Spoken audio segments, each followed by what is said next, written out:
নমস্কার, alternate study YouTube চ্যানেলে তোমাদেরকে স্বাগত। আমি তুফান। আমরা আজকে আলোচনা করব রেলওয়ে গ্রুপ ডি এনটিপিসি তে যে সমস্ত প্রশ্ন এসেছিল সায়েন্সের উপরে, সেই সমস্ত প্রশ্নের কিছু প্রশ্ন নিয়ে। আমরা এবার থেকে চেষ্টা করব প্রত্যেক দিনই কয়েকটা করে 15টা বা 20টা করে কোশ্চেন আলোচনা করার। যাই হোক, আমরা তাহলে আজকের ক্লাস শুরু করা যাক।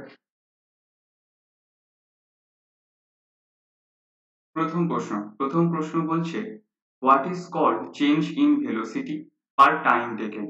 মানে কি, যে সময় পরিবর্তনের সাথে সাথে বা সময়ের সাথে যে গতিবেগের পরিবর্তন হয় সেটাকে আমরা কি বলে থাকি। তার আগে যে চারটে অপশন আছে, ইম্পালস, স্পিড, অ্যাক্সেলারেশন, ডিসপ্লেসমেন্ট, সেই জিনিসগুলো নিয়ে আমরা আলোচনা করে নেব। প্রথমে আসে ইম্পালস। ইম্পালস কি? ইম্পালস হচ্ছে যদি কোনো একটা লার্জ ফোর্স সেটা যদি একটা খুব কম সময়ের জন্য কোনো কিছু বা কোনো বস্তুর উপরে ক্রিয়া করে, তখন আমরা সেটাকে কি বলে থাকি? সেটাকে আমরা বলে থাকি ইম্পালস। স্পিড কি? স্পিড হচ্ছে যে টোটাল ডিস্টেন্স ট্রাভেলড, অর্থাৎ কতটা সময় অতিক্রম করা হয়েছে, আমরা ডিস্টেন্সকে ডি দিয়ে ডিনোট করলাম। সেই ডিস্টেন্সটাকে আর কত সময়, সেইটাকে আমরা যদি টি দিয়ে ডিনোট করি, তাহলে ডিস্টেন্স বাই টাইম, এইটা হয়ে যায় স্পিড। এরপর আসে অ্যাক্সেলারেশন। অ্যাক্সেলারেশনের কথায় পরে আসছি। পরে হচ্ছে ডিসপ্লেসমেন্ট। ডিসপ্লেসমেন্ট মানে কি? ধরো এখান থেকে একটা বস্তু, এই বস্তুটা প্রথমে এখান থেকে এখানে গেল, তারপর এখান থেকে এখানে গেল, তারপর এখান থেকে এখানে গেল, তারপর এখান থেকে এখানে গেল।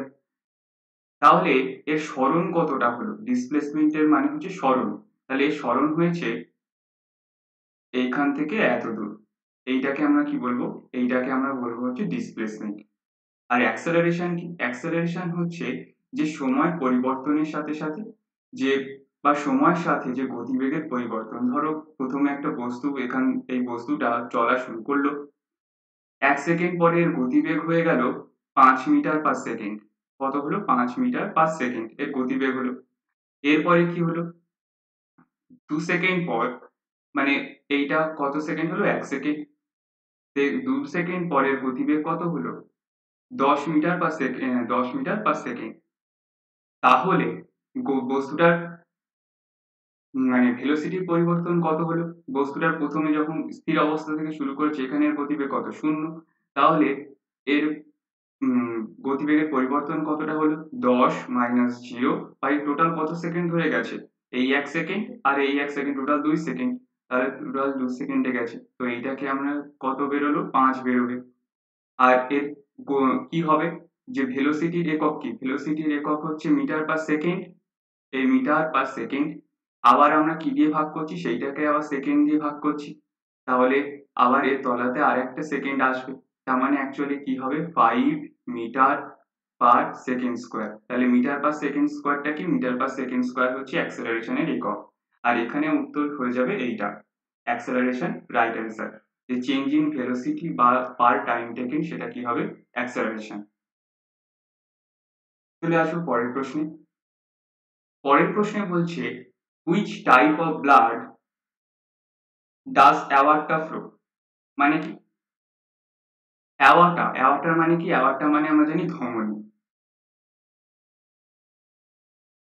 তাহলে ধমনী কোন ধরনের রক্ত পরিবহন করে? ধমনী পরিবহন করে অক্সিজেনেটেড ব্লাড, অর্থাৎ অক্সিজেন যুক্ত যে রক্ত, সেই অক্সিজেন যুক্ত রক্তকে কারা পরিবহন করে? ধমনী বা অ্যাওয়ার্টা। আর একটা কি আছে? আর একটা আছে ভেইন, মানে শিরা। এরা কি ধরনের রক্ত পরিবহন করে? এরা ডিঅক্সিজেনেটেড রক্ত পরিবহন করে।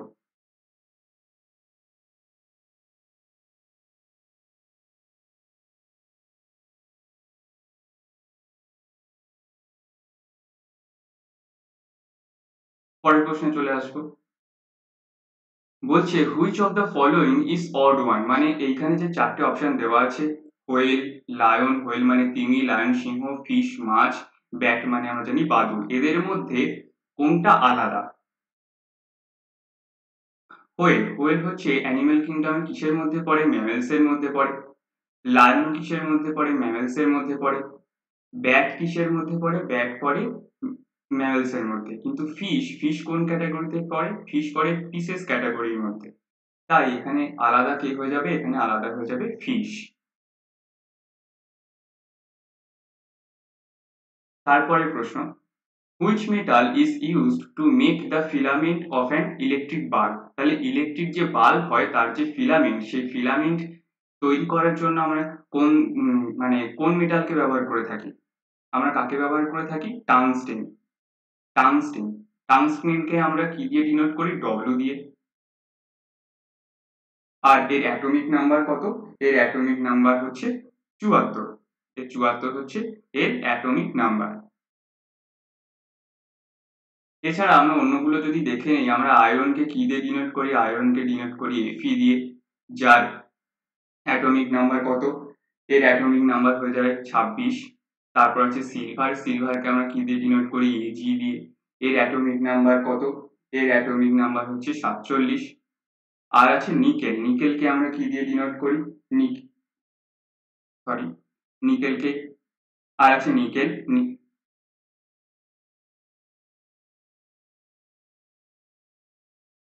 নিকেলকে আমরা Ni দিয়ে ডিনোট করি। তো এর কত হয়ে যাবে অ্যাটমিক নাম্বার? এর অ্যাটমিক নাম্বার হয়ে যাবে 28।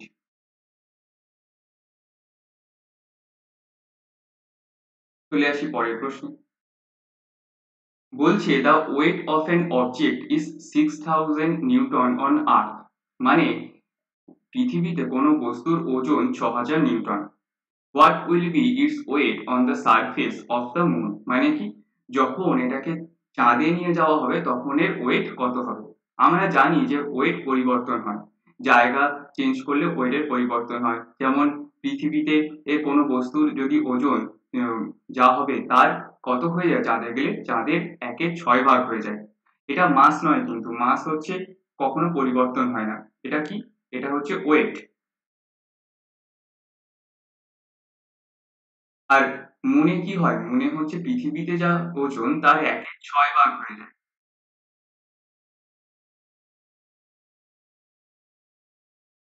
তাহলে এখানে কত বলেছে? এখানে বলেছে 6000 নিউটন। তাহলে 6000 নিউটন তার 1/6 ভাগ হবে চাঁদে গেলে, কাটাকুটি করলে কত আসবে? 1000। তাহলে উত্তর কত হয়ে যাবে? 1000 নিউটন। তাহলে option B is the correct answer. তার পরের প্রশ্নে আসি।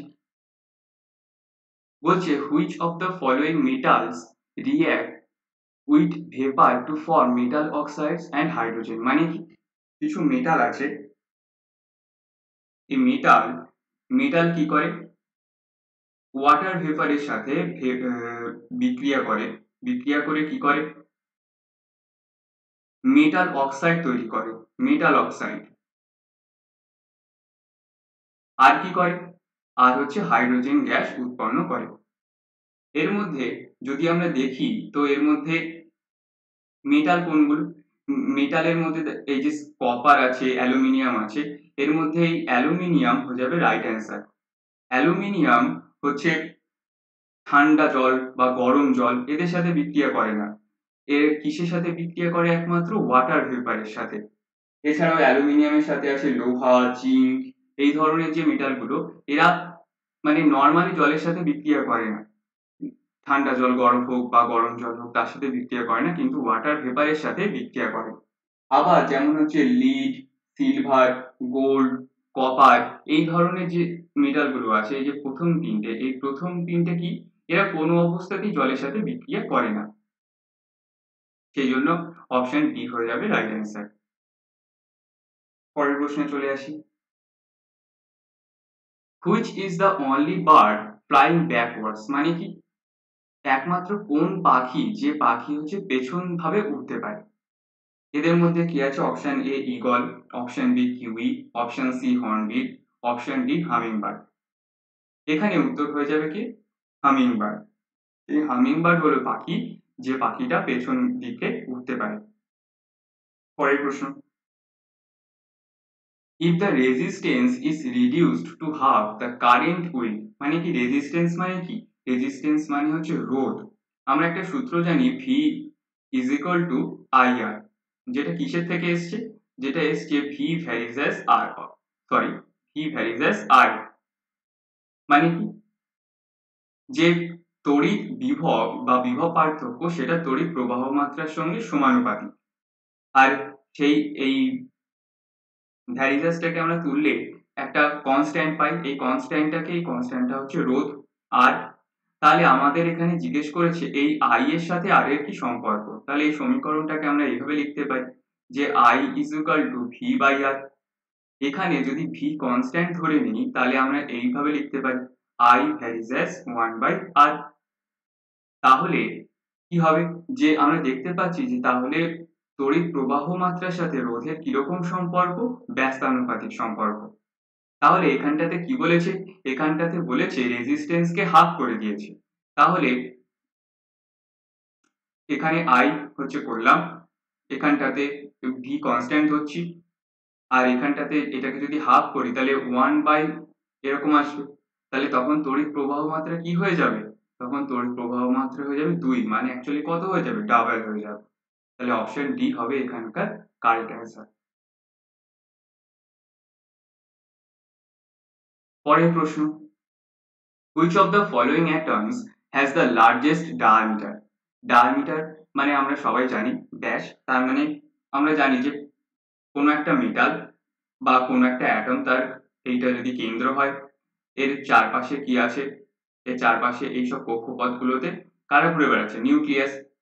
আমার ক্লোরিনের ক্ষেত্রে যেমন কত, ক্লোরিনের ক্ষেত্রে হয় 17। তাহলে আমরা জানি প্রথম কক্ষে কটা ইলেকট্রন থাকতে পারে, প্রথম কক্ষে থাকতে পারে দুটো ইলেকট্রন, সেকেন্ড কক্ষে কটা থাকতে পারে, 8টা,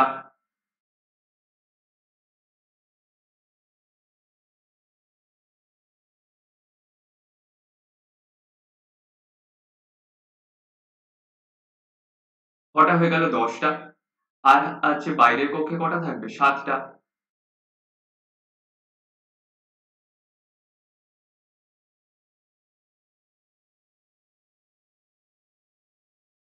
তারপরে ধরো ফ্লুওরিন, ফ্লুওরিন হচ্ছে যেমন ওই হ্যালোজেন মৌলগুলো যদি আমরা সিরিয়ালি বলি তাহলে কি আসে, প্রথমে ফ্লুওরিন আসে, তারপরে ক্লোরিন আসে, তারপরে ব্রোমিন আসে, তারপরে কি আসে, আয়োডিন আসে। তাহলে দেখা যাচ্ছে যে যদি ফ্লুওরিনের ক্ষেত্রে দেখি, ফ্লুওরিনের কত, ফ্লুওরিনের 9, ক্লোরিনের কত 17, ব্রোমিনের কত 35, আয়োডিনের কত হবে, আয়োডিনের হচ্ছে 53।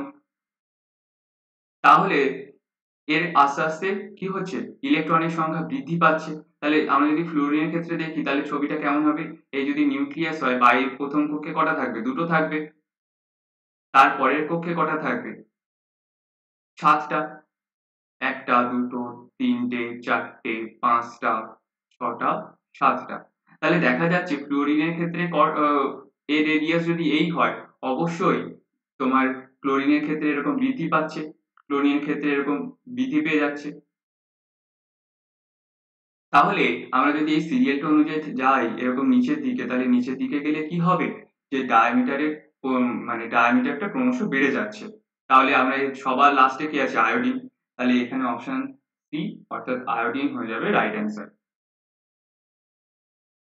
পরের প্রশ্ন বলছে, which of the following can change a substance from one state or form to another? মানে কি কোনো একটা অবস্থা থেকে আর একটা অবস্থাতে পরিবর্তন করতে গেলে এদের মধ্যে কে করতে পারে। তাহলে option A temperature, option B density, option C size, option D volume.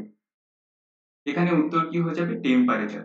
আমরা যেমন দেখেছি যে বরফ, বরফকে যদি আমরা টেম্পারেচার দিই তাহলে বরফ কিসে পরিণত হয়, আইস থেকে কিসে পরিণত হয়, ফার্স্টে ওয়াটার, তারপরে একে যদি আরো টেম্পারেচার দেই তাহলে সেটা কি হয়ে যাবে, ওয়াটার ভেপারে পরিণত হবে, চেঞ্জ হয়ে যাবে। তাহলে এগুলো ভৌতিক পরিবর্তন হচ্ছে। তাহলে এই ভৌতিক পরিবর্তনে কোন মানে জাস্ট স্টেটটা চেঞ্জ হচ্ছে। তার মানে এটা ছিল কঠিন অবস্থা, কঠিন থেকে হলো তরল অবস্থা, তরল থেকে কি হয়ে গেল গ্যাসীয় অবস্থা। এই স্টেটের যে পরিবর্তন সেটা এখন কিসের জন্য হয়, সেটা টেম্পারেচার, সেটা কিসের জন্য হচ্ছে, টেম্পারেচারের জন্য। পরের প্রশ্ন বলছে, source of sun's energy is, মানে সূর্যের যে শক্তি, সে সূর্যের শক্তির উৎস কি, মানে কি হয় সূর্যে যার জন্য হচ্ছে সূর্যের থেকে এই প্রচন্ড পরিমাণ তাপ, এই এত আলো আমরা এগুলোকে পেয়ে থাকি কিসের জন্য? অপশন এ বলছে nuclear fission, option B nuclear fusion, option C photovoltaic reaction, আর option D none of this.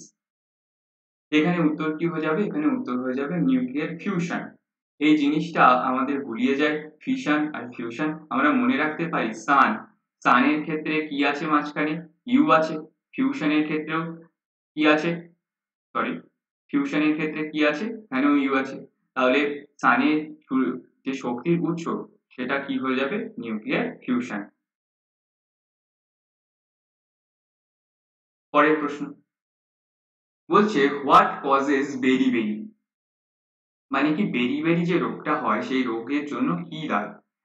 প্রথমে বলছি deficiency of vitamin B one, মানে ভিটামিন বি ওয়ান কমে গেলে হয়। Excess of vitamin B one, মানে ভিটামিন বি ওয়ান যদি প্রয়োজনের তুলনায় বেশি হয়ে যায় তাহলে বেরি হয়। অপশন সি বলছে ডেফিসিয়েন্সি অফ ভিটামিন সি, অর্থাৎ ভিটামিন সি এর পরিমাণ যদি প্রয়োজনের তুলনায় কমে যায় তখন হয় বেরি। আর অপশন ডি বলছে ডেফিসিয়েন্সি অফ ভিটামিন ডি, নাকি ভিটামিন ডি এর পরিমাণ কমে গেলে হয় বেরি। এখানে কি উত্তর হয়ে যাবে? এখানে উত্তর হয়ে যাবে deficiency of vitamin B one, মানে কি ভিটামিন বি ওয়ান এর পরিমাণ যখন কমে যায় তখন যে রোগ হয় তাকে আমরা কি বলে থাকি? বেরি। ভিটামিন বি ওয়ান এর যদি রাসায়নিক নাম বলা হয় তাহলে ভিটামিন বি ওয়ান এর নাম কি হয়ে যাবে? থায়ামিন। ভিটামিন সি কি হবে? ভিটামিন সি হবে অ্যাসকর্বিক অ্যাসিড।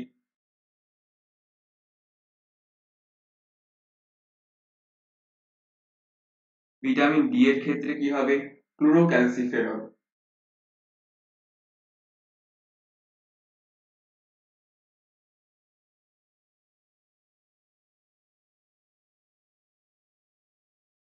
এই রাসায়নিক নেমগুলো ভীষণ গুরুত্বপূর্ণ। এই রাসায়নিক নেমগুলো যেকোনো পরীক্ষায় আসতে পারে আর সব পরীক্ষার জন্য এগুলো ভীষণ গুরুত্বপূর্ণ থাকে। যাই হোক, এই প্রশ্নের উত্তর তাহলে কি হয়ে গেল? ডেফিসিয়েন্সি অফ ভিটামিন বি, অর্থাৎ ভিটামিন বি ওয়ান এর পরিমাণ কমে গেলে বেরি রোগ হয়। তারপরে প্রশ্ন বলছে which of the following is different from others, মানে কি এই যে চারটে অপশন আছে এই চারটে অপশনের মধ্যে কোনটা আলাদা?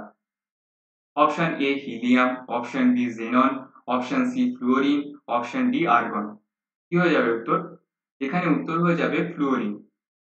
কেন? কারণ ফ্লুওরিন হচ্ছে হ্যালোজেন মৌল। আমরা এদেরকে কি বলে থাকি? হ্যালোজেন মৌল।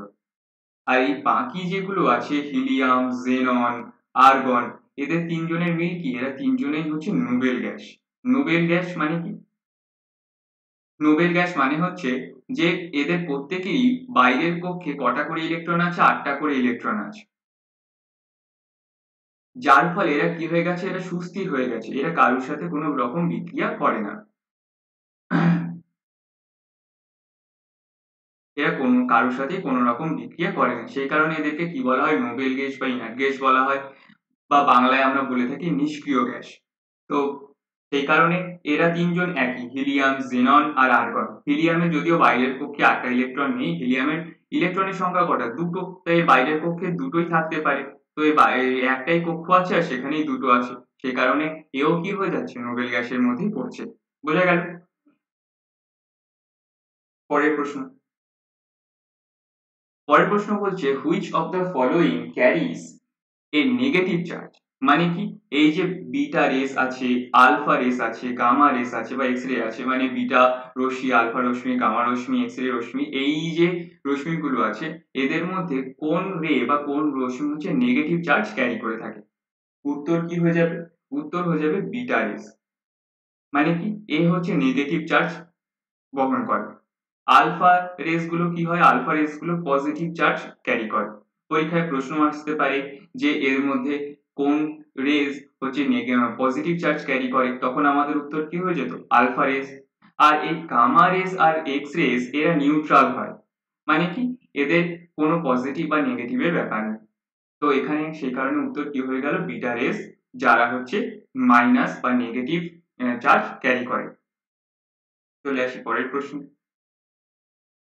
পরের প্রশ্ন বলছে out of the four words given below three are uniform in some way while one is different, মানে কি নিচের যে 4 টে অপশন আছে সেই 4 টে অপশনের মধ্যে 3 জন একরকম আর একজন আলাদা। বলছে হুইচ ইজ ডিফারেন্ট, কোনটা আলাদা? এখানে কি উত্তর হয়ে যাবে? পটাশিয়াম।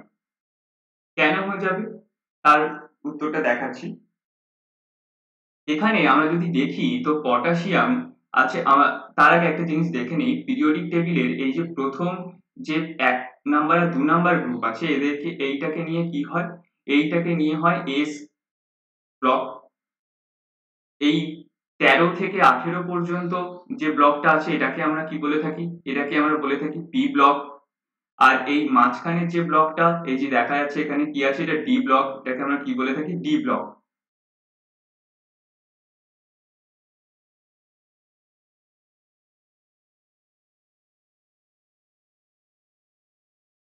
এটাকে আমরা কি বলে থাকি? এটা হচ্ছে ডি ব্লক, এটা পি ব্লক, আর এটা হয়ে যাচ্ছে কি এস ব্লক। আর এই লাস্টের যেটা আছে এই লাস্টের এইগুলোকে বলা হয় এফ ব্লক। প্রথমটা হচ্ছে এদেরকে বলা হয় ল্যান্থেনাইট, যারা 57 থেকে 71, এই 57 থেকে 71 এদেরকে আলাদা করে রাখা হয়েছে পিরিয়ডিক টেবিলে। তারপরে আছে অ্যাক্টেনাইন্স, যে যাদের অ্যাটমিক নাম্বার 89 থেকে শুরু, 89 থেকে 103, এটা এই অ্যাক্টেনামিয়াম মৌল থেকে শুরু হয়েছে। এদেরকে আলাদা করে রাখা হয়েছে কারণ এরা হচ্ছে সবাই হচ্ছে পারমাণবিক মৌল বা আর সেই কারণে এবার আমরা দেখে নিই, এখানে আমরা দেখতে পাচ্ছি এই যে সিলিকন, এই যে জার্মেনিয়াম আর এই যে গ্যালিয়াম, এই গ্যালিয়াম এই তিনটেই কোন ব্লকে আছে? এই তিনটেই আছে পি ব্লকে। কিন্তু পটাশিয়াম কোন ব্লকে আছে? পটাশিয়াম আছে এস ব্লকে। সেই কারণে এর উত্তর কি হয়ে যাবে? এর উত্তর হয়ে যাবে পটাশিয়াম। বোঝা গেল?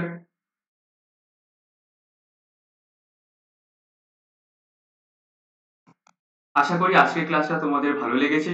যদি ভালো লেগে থাকে তাহলে অবশ্যই লাইক করো আর বন্ধুদের সাথে শেয়ার করে নিও। আগামী যে এনটিপিসি সিবিটি 2 এক্সাম আসছে আর গ্রুপ ডি এর এক্সাম আসছে, সেই সমস্ত পরীক্ষায় যে সমস্ত প্রশ্ন আসতে পারে, মানে এক্সপেক্টেড কোশ্চেন সায়েন্সের উপরে, সেইগুলো নিয়েই আমরা এইটা চেষ্টা করব। প্রত্যেকদিন আমরা চেষ্টা করব 15টা থেকে 20টা করে সায়েন্সের প্রশ্ন আলোচনা করার। আর যতটা পারা যায় ততটা তুলে দেওয়ার। তো যাই হোক, আমাদের একটা টেলিগ্রাম গ্রুপ আছে অল্টারনেট স্টাডি বেঙ্গলি বলে। তো সেই গ্রুপটা তোমরা জয়েন করতে পারো। এই আমরা যা ভিডিও দিয়ে থাকি সেই সমস্ত ভিডিওই পাওয়া যাবে এই টেলিগ্রামে, আর টেলিগ্রামের পিডিএফটা পাওয়া যাবে। আর তোমরা যদি এখনো চ্যানেলটাকে সাবস্ক্রাইব না করে থাকো তাহলে অবশ্যই চ্যানেলটিকে সাবস্ক্রাইব করো আর অবশ্যই বন্ধুদের সাথে ভিডিওটাকে শেয়ার করে নিও। আজকের ক্লাস তাহলে এখানেই শেষ করলাম। নমস্কার।